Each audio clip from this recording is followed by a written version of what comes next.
Eric. So grateful to have you here with us again today. Here we are, Valentine's Day 2021. I was reminiscing with Gary last night, remembering my very first Valentine's talk on love. You know, it was like 2002, I think it was. And I can still remember that talk because what I did was Googled love. You know, of course, what are you going to do but Google love to see what you want to talk about? And all of these quizzes popped up, right? Take this quiz to see if you and your beloved will make it. And I remember doing that for the fun of it to see if, you know, Gary and I, were we going to make it? And that's what I shared that day as I began my message almost 20 years ago. And so much has changed in my life, and yet so much has remained the same. And that is that love is and continues to be my focus. What does love look like? And how do I show up in that loving presence that I call God? So I wanted to share with you because it is Valentine's Day, and some people are thrilled it's Valentine's Day, and others would just assume the day were done and over with.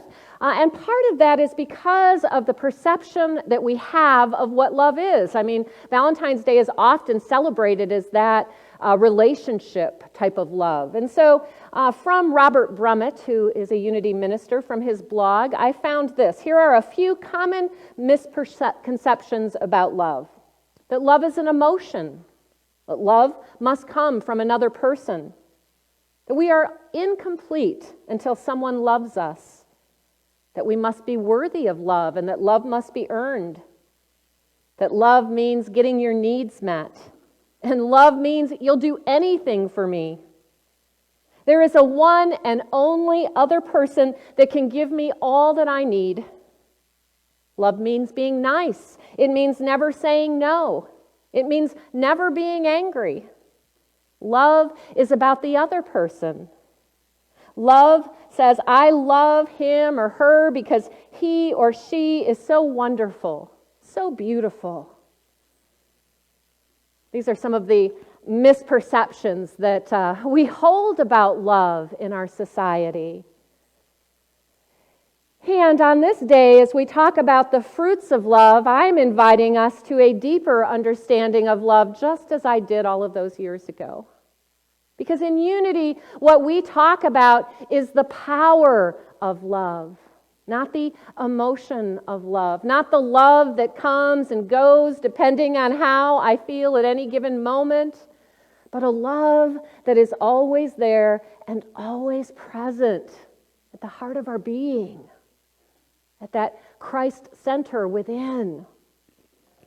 And so I found online on truthunity.net a beautiful writing by Charles Fillmore that was entitled Social Responsibility. And in that, here is what Charles has to say about that idea of love. Now, there is a world of spirit, a world in which there is a fullness of everything. Everything is complete in the spiritual world. God created the world, and he put himself in it. Now you will find that John, the apostle of love, says that God is love. God is love. And man is the perfect expression of God. Well, now, as a logical conclusion, we must arrive at the place where we accept as truth, a fundamental truth of being, that man is love.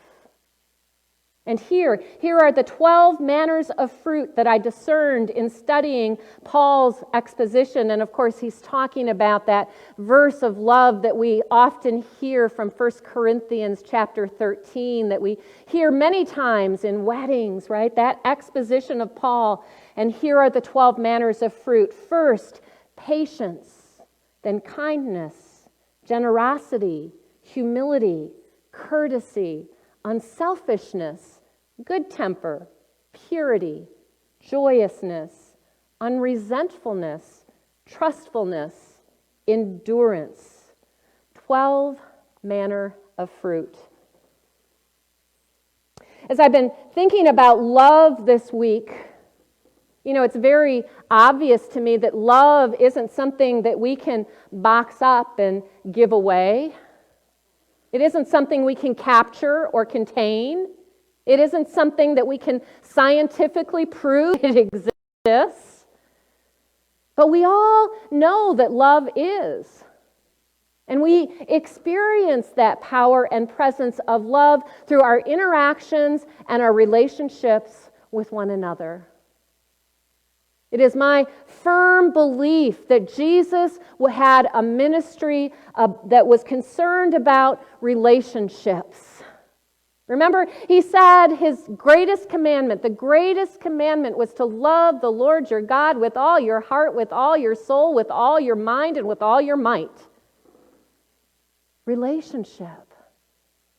The relationship that I have with that divine power and presence that we call God. That's where I ground myself. That's where it begins. God is love, and if I am one with God, then I am love.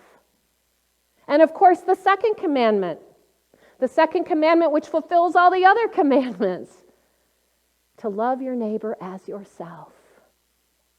And so it's within relationship, the relationship that we share with one another, the relationships that are very close, like our siblings and our parents and our spouses and our children, but also the relationships that extend out from there.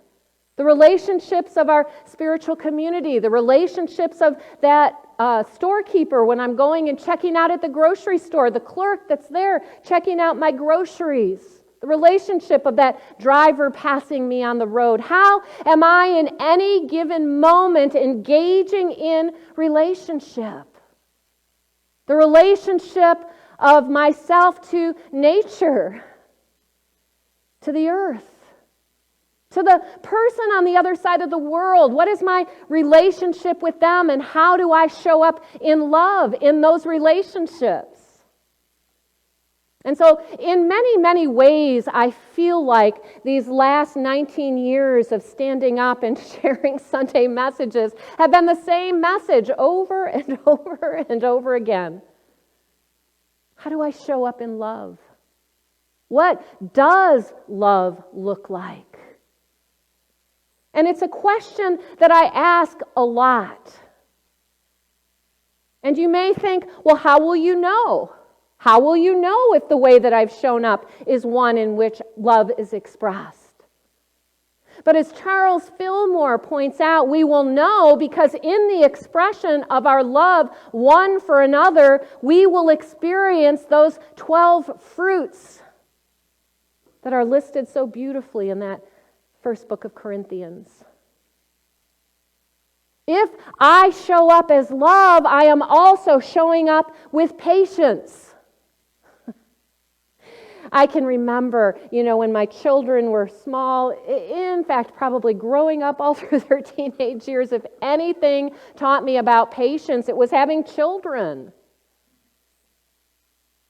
My spouse teaches me a lot about patience, right? When we are in relation with one another, we have plenty of opportunity to practice patience. But what does patience mean? I like Charles Fillmore's talking about patience in this particular post that's up on Truth Unity. He says it's a calm confidence. A calm confidence. The way of love is working itself out. In other words, I don't get caught up in impatience wishing things were different. I recognize that in this moment, as in every moment, I can ground myself in the divine and trust that the divine power and presence is here and working through this situation. Now here's, I think, the challenge with patience, because patience might imply not movement. Patience might imply that I'm just to be static, to be waiting. But that, I don't believe, is what Charles is saying patience is. It's a calm confidence that God's love is working through this. And so patience might nonetheless require something of me in any given moment, even as I've got that calm assurance. But I act from that place of calmness, I speak from that place of calmness. Somebody I was talking to this week, I was sharing that it feels like we have been living in a pressure cooker this past year, right? Where there's been so much pressure on our relationships with one another, pressure. And some of us have naturally gotten very impatient with that pressure. We want to relieve the pressure. We want it to be different. And in our impatience, we can forget love. The calm assurance that God is here in this situation and that we can meet this situation in that place of love. But of course, patience is just one fruit, and there are 12. Kindness is the next one listed here. Kindness. If I am patient and calm and centered in this moment, then the actions that I take and the words that I speak will be kind. They will honor you. May we be happy. May we be well. May we be filled with kindness and peace. We just finished a 6-week series on beauty, where we acknowledge that there is ugliness that we can experience in the world. But what we can do is to meet that ugliness with kindness. We can be kind to one another, speaking words of comfort, speaking words of inspiration, speaking words of uplift. The ugly that takes charge is the unkindness of name-calling, for example. We are also here right in the midst of the season for nonviolence, which runs from the end of January to the beginning of April. And so this week I put a post up on my Facebook page about the idea of name-calling being a violent act. Now, we all grew up with the idea that, sticks and stones may hurt my bones, but names will never hurt me. Except you and I know that's not true. You and I know that being unkind to one another does create wounds within one another, and that then we begin to act and react from those wounds because words are important. And so one very simple way that I believe we can all practice the idea of kindness is to be aware of when you want to call a name. Even if you don't say it out loud, because I'll tell you, I call lots of people names in my mind, even though I'm not speaking them out. And they're still impacting me, even if I'm only holding it in mind. We will know that we are being loving to one another when we are also being kind to one another. Charles Fillmore tells us that generosity is a fruit of love.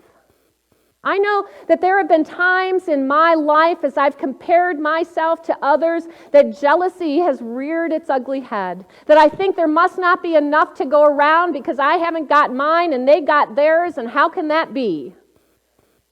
And I remember reaching a point years ago when I was first going through the field program, and there was a minister there who was a mentor, and he was the most generous person I had ever remembered meeting. Everything was about, what can I give you? How can I support you? Where can I be there for you? And I made a decision in that moment that I wanted to be that kind of generous. A generosity that is always on the lookout for what do I have to give and to share. That place that Brother David Steindl Rice talks about of the great fullness of this moment, that I recognize that there is so much fullness in this moment that I can't help but to give it out. Generosity. What does that look like? To open my heart, open my mind to being generous, to being giving in any moment. For some, like Jim and Deb Larson this weekend, Jim went out and bought almost 200 boxes of Valentine's candy. And in his building where his firm is, his architectural firm is, there are nearly 200 seniors who live there. And Jim and Deb put together these beautiful Valentine's gifts and took them to every senior in that building. Generosity is so simple. And it doesn't even need to take that. It can be, again, I've mentioned this before, as simple as a generous smile, a generous word. But it is an openness, not a grabbiness that I've got to get my own, right? Generosity, humility as a fruit of spirit. Now, I have to say that humility is not thinking that I am less than. Some people have believed, and some of us have grown up with the idea that I can't puff myself up, right? I can't think that I am great. And some people, when they hear in unity that we believe that you are the Christ, are an individualized expression of God, will go, whoa, that sounds pretty arrogant. So let me tell you where I've come to understand what true humility is. Because I do not believe that it is humble at all to think that I am separate from God and acting from a place of separation from the divine. In fact, to think that I could be that independent in my life is the most arrogant thought of all that I can imagine. True humility isn't thinking less of myself. That's false humility. True humility is knowing that that very Spirit of God is within me and that I have something unique to share in any given moment and to share that generously with the world, knowing that not of me but the Spirit of God within me that is at work. It is standing up and claiming our greatness. The greatness that we are is that divine light of God, not separate from but one with. Moving from that center of love and sharing ourselves. And to God all glory. There is true humility. After humility, Charles goes into courtesy, unselfishness, good temper. I feel like in so many ways we as a society have moved off of these ideas. Goodness, good temper, courtesy. We've forgotten how to be respectful in our dialogue with one another. We get so self-righteous and indignant at people. And we're invited to come back to center in that spirit of love. How can I speak to you in a way that recognizes that you too are the divine in expression? How can I set aside the biases and beliefs that I hold about you so that I can see you as that unique individual that you are? How can I engage in conversation with you and in interaction with you that recognizes your sacred worth? Here are the fruits of Spirit.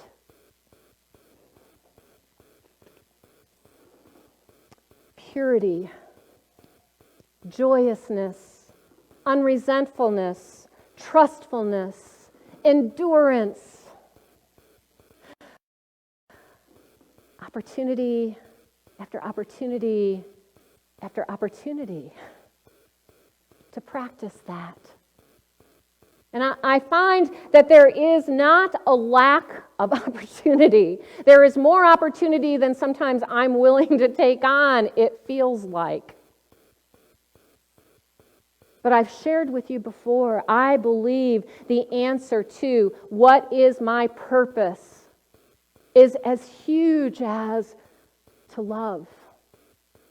And I believe that the fulfillment of our purpose is to be that love expressing. And how it shows up is going to be unique and individual to each one of us. For some, it is, hey, I've got an idea. Let's start a food exchange. Let's get that started at Unity Spiritual Center. Hey, how can I join that? And we've got a food exchange going. And as a community, we share generously in love. It may be, hey, I like to write. How can I support this community in love because I love to write? And so Greg has taken on this weekly blog for us where he writes out what he has received from each Sunday's message. And he shares generously and lovingly with this community through that work. For some, that love is expressed outside of this community in the world and the work that you're doing there. For some, you are so filled with your own personal life because your family's young and you're raising them up, and that's all the place that you can donate your energy and attention to. Great! Because it begins there, right? It begins with our family. It begins with self, and then family, and then community, and then country, and then world. And we begin to continue to expand and expand and expand until our heart can hold it all. And I think it might be a lifetime work. At least that's the way it appears to me. Charles Fillmore tells us in this same reading, love never fails. It doesn't make any difference what may come to pass. Hear that. Love never fails, and it doesn't make any difference what comes to pass. It doesn't matter what we see in the world out there, what the appearance looks like. We can ground ourselves in the remembering, love never fails. Love never fails. Imprint that upon your mind and let it go down into your heart. Let it rest there and know that through this law, through living and the 12 manners of fruit, you will accomplish everything that you set out to accomplish. Love never fails. I do not care what it is, but you must practice these principles. Not that you practice to develop love, because hear it, love is already there. You practice to open yourself more and more to the truth of what you are. I think it was Da Vinci who, when asked, how did he uncover the statue? He says, I just started taking away everything that was not that. I think it was for David, but I don't remember exactly that story. But that's what it is, right? Like we become aware of everything within that is not acting from that love and slowly pull that out, whittle it away so that we can be firmly grounded in being that love which we are. And so, yes, I need that practice daily. And one of the things that I did years ago was to commit 30 days to reading that first chapter of Corinthians, book of Corinthians chapter 13. It's a really short chapter. It doesn't take you long. So as a spiritual practice, that is one option to you. Consider reading 1 Corinthians chapter 13 each day this week. Allow it to speak to you. Choose just one of the 12 fruits of love which you struggle to express and commit to expressing that. How can you demonstrate that one quality each day this week? Make the commitment to be love expressing even in the most challenging of times, especially in the most challenging of times, because love never fails. Thank you, friends, and God bless.